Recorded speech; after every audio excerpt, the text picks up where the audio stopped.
सुबह उठने के बाद घर की सफाई ना करती हो, दिन में पलंग पर सोती हो, रात्रि भर बर्तन झूठे जिसके घर में पड़े रहते हो, उस घर में तुम अपनी धर्म पत्नी को दरिद्रता को लेकर प्रवेश कर जाइए। जहां नारी दिन में सोती हो,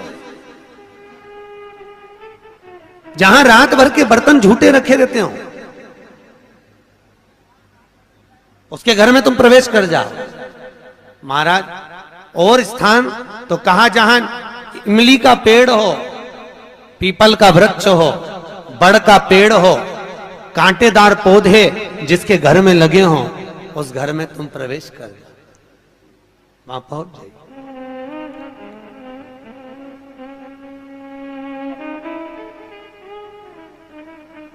महाराज, अब दुस्साह मुनि और दुर्वासा जी की तो बात चल रही है, इतने में भगवान नारायण और लक्ष्मी का विवाह हो गया था। तो नारायण लक्ष्मी जी नारायण से बोली, अपने विवाह को आज 15 दिन हो गए, मेरी बहन के विवाह को 20 दिन हो गए, अपन मिलने नहीं गए, एक बार चलो ना मिलने। भगवान बोले चल चलते, और भगवान नारायण सीधे उस ज्येष्ठा से मिलने के लिए, दरिद्रता से मिलने के लिए चल। अब दरिद्रता से मिलने के लिए जैसे ही पहुंचे तो दरिद्रता कहां बैठी हुई थी? पीपल के पेड़ के नीचे। पीपल के पेड़ के नीचे दरिद्रता बैठी है और वहीं पर पहुंच गए। अब आप किसी से मिलने जाओगे तो क्या लेकर जाओगे? अरे बोलो तो क्या ले जाओगे? डंडा की मिठाई? डंडे लेकर जाओगे कि मिठाई लेकर जाओगे? अरे बोलो तो मिठाई लेकर जाओगे ना, कुछ भी मिष्ठान मुंह मीठा कराने के लिए। जिसकी विवाह हुआ है, अभी विवाह हुआ है, तो उसके यहाँ मिठाई का डब्बा लेकर चले। और मिठाई का डब्बा ले जाकर जैसे ही भगवान नारायण लक्ष्मी को दिया, लक्ष्मी ने तुरंत ज्येष्ठा देवी को दिया। ज्येष्ठा को दिया तो देते ही दरिद्रता ने मिठाई का डब्बा फेंक दिया, और फेंकते से ही बोली, लक्ष्मी तू मेरी छोटी बहन है, तुझे इतना नहीं मालूम कि तेरी बड़ी बहन खाती क्या है, और मेरे लिए तू मिठाई लेकर आई है? तू पागल हो गई है, मूर्ख हो गई है, जो तू मेरे लिए मिष्ठान लेकर आई है। तुझे मालूम नहीं कि मुझे खट्टा और तीखा पसंद है। लक्ष्मी जी की आंख में आंसू भर गए। लक्ष्मी जी बोली, जीजी मैं तो समझी कि तुम्हारा विवाह हो गया है, हो सकता है तुम कुछ चेंज करी हो अपने स्वाद को, क्योंकि विवाह होने के बाद थोड़ा सा व्यक्ति बदल जाता है। मुझे लगता है आपने कुछ चेंज करा होगा, इसलिए मैं आपके लिए मिठाई लेकर आई। लक्ष्मी तुझे मालूम नहीं मैं क्या खाती हूं? मुझे नहीं चाहिए, मिठाई का डब्बा फेंक दिया। आज भी कई दरवाजों पर, कई दुकानों पर आपने नींबू मिर्ची टंगा हुआ देखा होगा। कई लोग कहते हैं नजर से बचाता है, नजर से नहीं, लक्ष्मी और दरिद्रता ये दोनों बहनें हर एक व्यक्ति के घर में प्रतिदिन प्रवेश करती है। पर लक्ष्मी के लिए मिठाई फ्रिज में रखी होती है, इसलिए लक्ष्मी सीधे अंदर चली जाती है, और दरिद्रता के लिए नींबू मिर्ची दरवाजे पर टंगा रहता है, इसलिए वो दरवाजे से खाकर वापिस चली जाती है। दरवाजे से खाकर तुरंत वहीं से लौट जाती है। कई लोग कहते हैं नजर के लिए, नजर के लिए नहीं, दरिद्रता हमारे यहाँ प्रवेश ना करे, ज्येष्ठा हमारे यहाँ प्रवेश ना करे, इसलिए नींबू और मिर्ची को दरवाजे पर बांधा जाता है। और कई लोगों को नहीं मालूम तो वो कहते नजर से बचाता। नजर से नहीं, दरिद्रता का प्रवेश ना हो। अगर दरिद्रता हमारे घर में प्रवेश कर रही है तो वो दरवाजे से ही भोजन कर कर निकल जावे, हमारे घर के अंदर प्रवेश ना करे। इसलिए हिंदू धर्म की रीति आज भी घर के अंदर नींबू और मिर्ची को एक ही डलिया में नहीं रखा जाता। अगर नींबू और मिर्ची एक ही डलिया में रखे रहते हैं तो उस घर में दरिद्रता का निवास होता है, दरिद्रता का प्रवेश। महाराज, हमारे यहां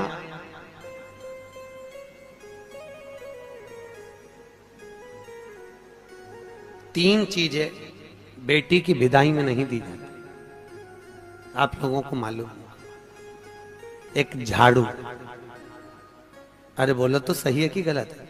एक झाड़ू बेटी की विदाई में नहीं देते। एक चलनी छानने की बेटी की विदाई में नहीं देते, और एक अचार की बरनी बेटी की विदाई में नहीं देते।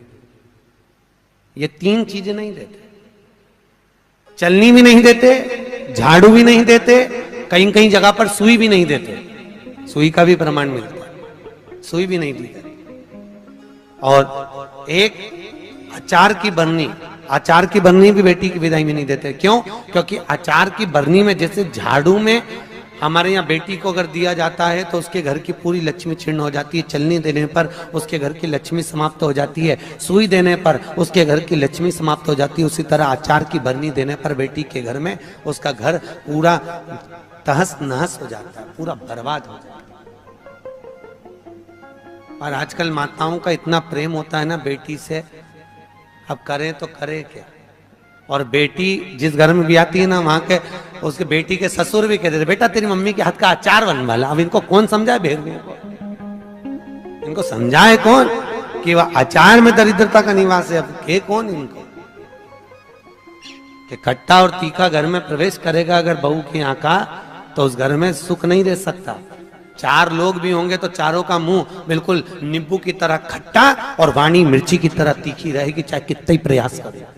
अगर अचार खाया है बहू के घर का तो इसलिए बेटी की विदाई में चार चीजें नहीं दी।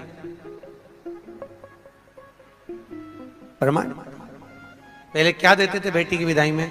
बड़ी, पापड़, खाजा, सफेद पूड़ी मैदा की दलिया में रख के बेटी की विदाई में देते थे। क्यों?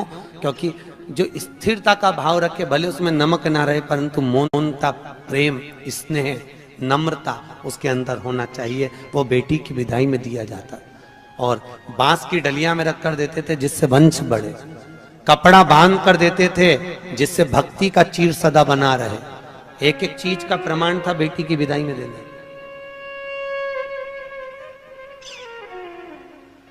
अब आज के जमाने में लोग तो जाने नहीं, बस जो आ जाए आन दो आन दो आन दो आन दो, और आ तो गया फिर पचान दो, फिर अब पचाओ। बहुत कठिन है। खाना सरल है पर पचाना कठिन है, बहुत कठिन, सरलता नहीं है। बोलो राधे। बहुत कठिन था। तो ये दरिद्रता देवी को, ज्येष्ठा को, और लक्ष्मी जी ने मिठाई दी, उसने फेंक दिया। मुझे खट्टा और तीखा पसंद है, मुझे नहीं चाहिए, मैं ये नहीं खा सकता, आप ले जाओ इसको, मुझे खट्टा और तीखा ला कर दीजिए।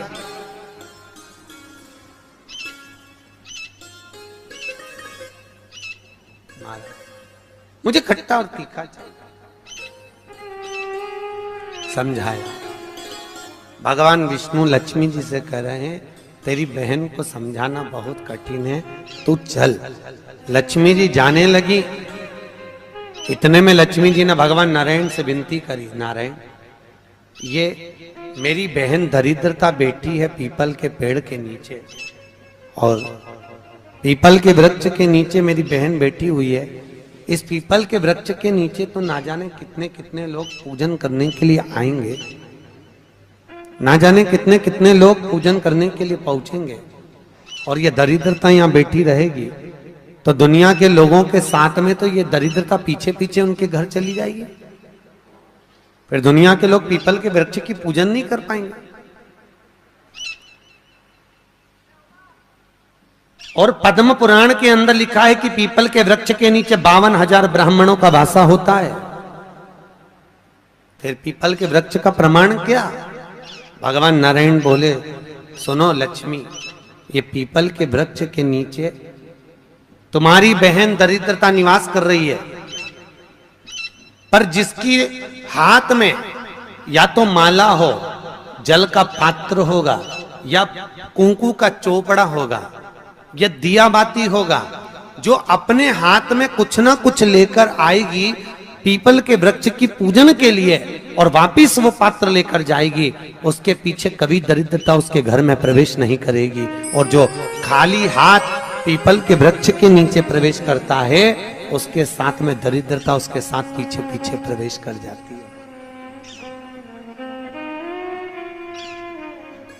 और सुनो लक्ष्मी, आज शनिवार का दिन है, जिस दिन मैं इस दरिद्रता से मिलने के लिए लक्ष्मी तेरे साथ में इस पीपल के वृक्ष के नीचे आया हूं, ज्येष्ठता से मिलने के लिए, तेरी बहन दरिद्रता से मिलने के लिए। शनिवार के दिन अगर कोई भूल से भी इस पीपल के वृक्ष के नीचे आकर नमन करेगा, प्रणाम करेगा, पूजन करेगा, पाठ करेगा, उसको सर्व सुख की अनुभूति प्राप्त हो जाएगी। इसलिए शनिवार का प्रमाण कहा गया। शनिवार की प्रधानता। और महाराज, एक रविवार का दिन ऐसा होता है जिस दिन दरिद्रता ने मांगा है अपने सुख के लिए। दरिद्रता देवी कह रही है, महाराज अगर 7 दिन आपके हैं तो एक दिन मुझे दिया जाए मेरे सुख के लिए। दरिद्रता देवी, तो रविवार के दिन इस पीपल के वृक्ष के नीचे ज्येष्ठता तेरी प्रखरता के साथ में तू दुसाह मुनि के साथ इसमें निवास करेगी। केवल हिंदू धर्म में एक ही दिन है जिस दिन पीपल के वृक्ष को उखाड़ा जा सकता है, और वो रविवार का दिन होता है। कौन से दिन? रविवार। शनिवार, मंगल, सोमवार, बुधवार कभी भी आप पीपल के पेड़ को अगर दीवार पे से उखाड़ोगे तो वो पीपल वापस लग जाएगा। पर रविवार के दिन अगर चावल पटक कर पीपल के पेड़ के उखाड़ दोगे तो वहां पर दूसरा पीपल कभी नहीं लग सकता, दूसरी बार लगेगा ही नहीं, चाहे वो दीवार पर क्यों ना। कई लोग दीवार पे से पीपल जब हेड़ते हैं तो वहां पर केवल चावल पटक दो और रविवार के दिन उसको निकाल दो।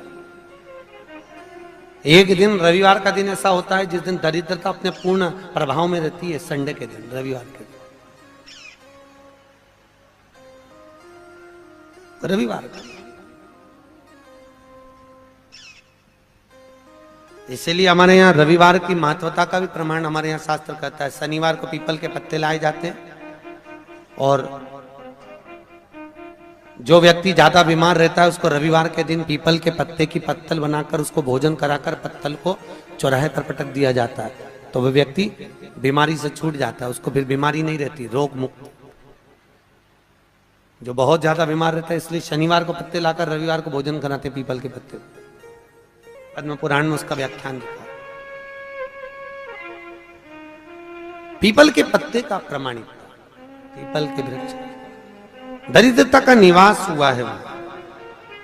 तो पूर्णता का भाव कहां प्रकट करा? तो भागवत कहती है मनुष्य की पूर्णता कहां है? तो मनुष्य की पूर्णता है भगवान के भजन में, भगवान की कथा में, भगवत तात्विक सुख के अंतर्गत भगवान की पूर्णता मानी। पूर्णता बड़ी मुश्किल से मनुष्य देह मिलता है, और उस मानव देह को पाकर भगवत भजन करना बहुत कठिन, बहुत कठिन। हाथ उठाए हो। नहाने और स्नान में अंतर है। बाथरूम में गए, साबुन लगाया, पानी डाला, इसको कहते हैं नहाना।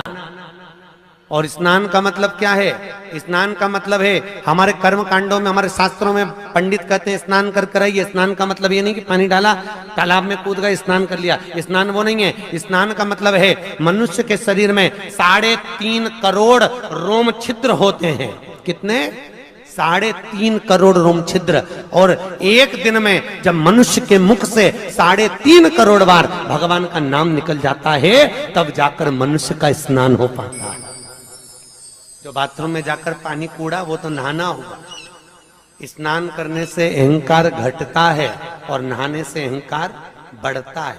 तुम जितनी बार मुंडा धोगी फेस बात से, उतनी बार दर्पण में मुंह देखोगी कितनी जोरदार लग रही, फिर मुंह धोगी, फिर अहंकार बढ़ेगा, फिर मुंह धोगी, फिर अहंकार बढ़ेगा। तो नहाने से अहंकार बढ़ता है और स्नान से अहंकार घटता है। भजन करने से अहंकार घटेगा, अभिमान छिन्नित हो जाएगा। स्नान करा, अभिमान धीरे धीरे घटता चले जाएगा। क्यों? क्योंकि स्नान करना मतलब सत्संग में जाना, सत्संग में जाना मतलब वहां पर हमारा कोई मान नहीं, हमारा कोई सम्मान नहीं। सत्संग में सब बराबर, सब एक बराबर। भजन महाराज, कई लोगों को बड़ी ईर्ष्या रहती थी। एक बार सतभामा जी को भी बड़ा गुस्सा आया। सतभामा ने एक बार कन्हैया जी को देखकर और रुक्मणी जी से पूछा, ये कन्हैया को हो क्या गया? जब देखो, जब भाग भाग के द्रौपदी के घर चले जाता है, ये द्रौपदी से रिश्तेदारी क्या है इसकी कृष्ण की? रुक्मणी जी ने कहा, द्रौपदी उनकी मुंह बोली बहन। तो ऐसी काहे की बहन, जा जा सी देर में भगवान को बुला लेती और भगवान भी पूरा द्वार का छोड़ के उसके घर भग जाता है। एक आध दिन मुझे ये द्रौपदी को सही करना पड़ेगा, सत्यभामा जी बोली रुक्मिणी से। और भगवान ने कानों से सुन लिया। सुनते ही भगवान तुरंत आए और आकर बोले मैं जा रहा हूं। इतने में तुरंत रुक्मिणी ने पूछा कहां जा रहे हो प्रभु? भगवान बोले मैं अपनी बहन द्रौपदी के घर जा रहा हूं। सत्यभामा जी बोली अच्छा। इतने में भगवान बोले तुम चल रही हो क्या? सत्यभामा जी ने रुक्मिणी को कोनी मार के कहा आज मौका मिला, चल आज ननंद के तो ऐसा ठीक करेंगे जिंदगी भर नहीं बुलाएंगे, आज चल। और सत्यभामा जी तुरंत कहती हैं हाँ प्रभु हम चल रहे। रुक्मिणी जी बोली हम भी चल रहे। दोनों चल दी। पहुंची, द्रौपदी केश बार रही थी, बाल ऊंच रही थी, कंघे से बाल सवार रही थी। भगवान ने पूछा द्रौपदी जी क्या कर रही हो? द्रौपदी बोली भैया बाल सवार रही हूं। इतने में भगवान बोले तू काय को बाल सवार रही? तेरी दो भाभी आई, ये सवारेगी। सत्यभामा ने मन में सोचा अपनी तो पूरी लाइन क्लियर होती चली, अच्छा ऐसा बाल सवारूंगी, एक खोपड़िया में बाल नहीं रहने दूं इसके, रुक तो जा ननंद के। सत्यभामा से भगवान ने कहा सत्यभामा तुम तेल लगाओ, रुक्मिणी तुम चोटी करना द्रौपदी की। आओ। सत्यभामा जी जो तेल लगाने बैठी, तेल लगाते लगाते सत्यभामा जी ने एक बाल तोड़ दिया। जो तोड़ा, द्रौपदी कुछ नहीं बोली, पर उस बाल को तोड़ते ही उसमें से आवाज आई हे कृष्ण। सत्यभामा जी ने फिर दूसरा बाल तोड़ा, फिर उसमें से आवाज आई हे कृष्ण। सत्यभामा जी ने फिर बाल तोड़ा, उसमें से फिर आवाज आई हे कृष्ण। जैसे ही बाल तोड़ने पर आवाज आ रही है, बार बार आवाज आ रही है, तो बार बार आवाज आए तो सत्यभामा ने रुक्मिणी से पूछा जी ये द्रौपदी के बाल तोड़ने से कृष्ण की आवाज क्यों आ रही है? तब भगवान कृष्ण ने आकर कहा सत्यभामा तुम पूछ रही थी कि मैं भाग भाग कर द्रौपदी के घर क्यों जाता हूं। सत्यभामा पूरी पृथ्वी पर मात्र एक द्रौपदी ऐसी है जो एक दिन में 3.5 करोड़ बार मेरा नाम जाप करती है, इसलिए मैं दौड़ दौड़ कर इसके पास जाता हूं। इसके हर एक रोम रोम में मैं समाया हूं, मैं समाया हूं। फिर भी सहन नहीं हुआ, फिर भी सत्यभामा से सहन नहीं हुआ। और सत्यभामा जी ने चोटी करते करते पूछ ही लिया द्रौपदी से, ए द्रौपदी जी एक बात बताओगी? द्रौपदी बोली बोलो क्या पूछना है? हमारा एक पति और हम 16,108 रानी, तो भी हमारे कहने पे नहीं चलता। और तू अकेली और तेरे 5 पति तेरे कहने पे चलते हैं। कहां की बूटी खिला दी तूने अपने पतियों को? ऐसी कौन सी जड़ी बूटी खिलाई है? ऐसा कौन सा जादू कर दिया जो तेरे 5 पति तेरे कहने पे चल रहे हैं और हमारा एक पति हमारे कहने पे नहीं चले? अब ये बात अगर किसी स्त्री से कहो कि तेरे पति तेरे कहने पे चल रहे हैं तो बुरा तो लगेगा ना, और हमारा पति नहीं चल रहा। बहुत गुस्सा आया द्रौपदी को, पर बोली कितना सुंदर। द्रौपदी बोलती है भाभी मेरा कृष्ण भी आपके कहने पर चलता, जैसे आज मेरे 5 पति मेरे कहने पर चल रहे हैं। मेरे 5 पति मेरे कहने पर केवल एक शर्त पर चल रहे हैं। याद करो जी भाभी, जब मेरा विवाह हुआ था ना, मैं अर्जुन के साथ में ब्याही थी। अर्जुन मुझे लेकर आए और मेरी सास रोटी बना रही थी। सास रोटी बनाते बनाते अर्जुन ने कह दिया माँ हम देखो क्या लाए हैं, और जैसे ही सास ने पलट कर नहीं देखा और कह दिया 5 बांट लो, और मैं 5 पतियों की पत्नी बन गई। अपना सास का कहना मानकर मैंने अपने सास का वाक्य का आदर करा और मैं 5 पतियों की पत्नी बनी। पर भाभी मैंने अपनी सास का सम्मान करा, वन में भी रही तो साथ निभाया, जंगल में भी रही तो साथ निभाया, और आपने कौन सा साथ निभाया भाभी? तुम 16,108 रानियां थी और तुम्हारे सास ससुर देवकी और वसुदेव द्वारका में मिलने के लिए आए थे। 16,108 रानियां तुम अपने अपने कमरे में जाकर सो गई और सास ससुर को हॉल में पटक दिया। अगर एक बहू भी अपना कमरा छोड़कर कह देती मम्मी 2 दिन के लिए आई हो, इसमें ठहर जाओ, पापा इसमें ठहर जाओ, तो सास ससुर का अगर तुम आदर करती, अगर तुम तुम्हारे पति के माता पिता का आदर करती, तो यह पक्का था कि तुम्हारा पति भी तुम्हारे कहने पर चलता। पर तुमने अपने पति के माता पिता का आदर नहीं करा, इसलिए तुम्हारे पति भी तुम्हारे कहने पर नहीं चलते। तुम आदर तो करती। भाभी आज भी वो देवकी वसुदेव हाल में ही बैठे हैं और सब रानियां अपने अपने कमरे में बैठी है। द्वारका गए हो आप लोग? द्वारका गए हो तो द्वारका में जाकर देखना, देवकी और वसुदेव का मंदिर द्वारकाधीश के ठीक सामने, सब रानियां अपने अपने भवन में और वो हॉल में पड़े। सम्मान करोगी तो सम्मान मिलेगा, आदर करोगी तो आदर मिलेगा। आप अगर माता पिता का आदर तो करो, वचन तो निभाओ।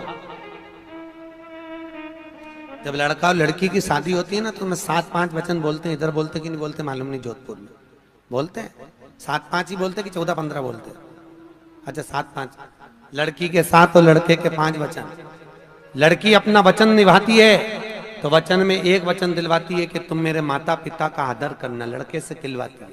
लड़का कहता है हाँ करूंगा, पर लड़के के 5 वचन में यह वचन नहीं रहता कि तू मेरे माँ बाप का सम्मान करना। क्यों नहीं रहता? लड़की के 7 वचन में लड़की अपने लड़के से वचन दिलवाती है। पंडित बोलता है कि लड़की का एक वचन है कि तुम हमारे माँ बाप का सम्मान करना। लड़के से हुंकारा भरवाया जाता है, लड़के से पूछा जाता है कि तुम लड़की के माँ बाप का सम्मान करोगे? हाँ। और लड़के के 5 वचन में यह वचन नहीं रहता कि तुम मेरे माँ बाप का सम्मान करना।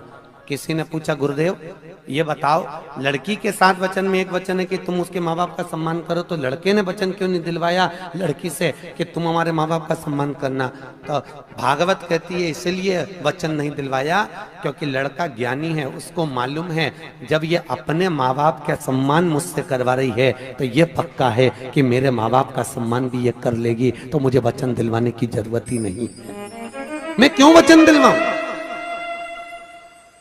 जब ये अपने माँ बाप का सम्मान कर रही है, अपने माता पिता के लिए एक पराये लड़के से हुंकारा भरवा रही है कि तुम मेरे माँ बाप का सम्मान करना, जब इसके मन में अपने माता पिता के प्रति इतना आदर है तो मेरे माँ बाप के प्रति इसके मन में कितना आदर होगा। इसलिए मुझे वचन दिलवाने की जरूरत नहीं। ये लड़की घर की संस्कारित है और मेरे माता पिता का आदर करेगी, ये मुझे लगता है, मैं मानता हूं। इसलिए लड़का वचन नहीं दिलवाता कि तुम मेरे माँ बाप का सम्मान करना। उसने एक ने दिलवा लिया, वही बोलता वचन का।